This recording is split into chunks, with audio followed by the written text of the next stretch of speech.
Micah 7 verse 20, the last verse,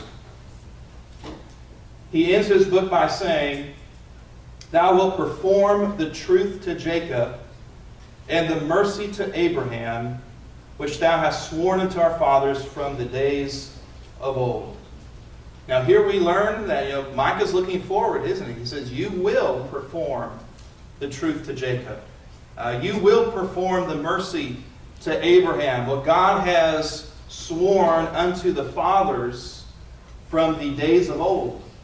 And when we look at the prophets, one of the themes you see throughout the prophets is they're constantly looking forward to the Messiah, this anointed of God. Even in Micah, let's back up to Micah chapter 5. Micah chapter 5 verse 2. It says, "But thou, Bethlehem Ephratah, though thou be little among the thousands of Judah, yet out of thee shall he come forth unto me, that is to be ruler in Israel, whose goings forth have been from of old, from everlasting." And so here Micah speaks about a man coming from the tribe of Judah who would become a ruler among God's people. And this man who would come from the tribe of Judah, who would be a ruler, it says, whose goings forth have been from old, from everlasting. Now, no human being can meet that description. No human being is from everlasting. And so here we learn about someone coming from Judah who is eternal. It's a clear reference to the Messiah. And there's all kinds of prophecies like that when you look at not only the major prophets, but you look at the minor prophets as well. Zechariah chapter 11 verse 12, we're told there that Jesus would be betrayed for 30 pieces of silver. And that was told hundreds of years in advance before Jesus came into this world. It's amazing the clarity with which the prophets spoke and prophesied about this coming Messiah.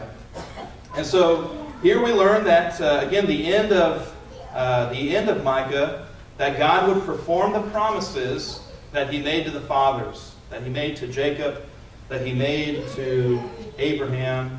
And so just a quick reminder, in Genesis 22:18, God speaking to Abraham says, "In thy seed shall all nations of the earth be blessed, because thou hast obeyed my voice." And I believe that is what Micah is referring to at the end of Micah 7. And when he's going to perform the truth and perform the things that he's promised through Jacob, through Abraham, that's it. Through Abraham's seed, through Abraham, a single descendant would come.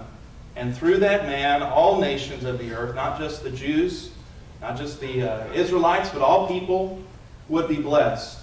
And of course, when we look at the New Testament, the very first book, the very first verse, Matthew 1 verse 1, says the book of the generation of Jesus Christ, the son of David, the son of Abraham. Jesus is a descendant of Abraham. Jesus' life, his ministry, his death, burial, and resurrection is the ultimate manifestation of God's mercy and God's love for humanity. It is good for us to read the prophets and see that they pointed forward to this coming Messiah, and that what we find in the New Testament is a fulfillment of the Old Testament. If you desire to know God's mercy today, then Jesus Christ is the one you need to look to. He is the fulfillment of what Micah spoke of.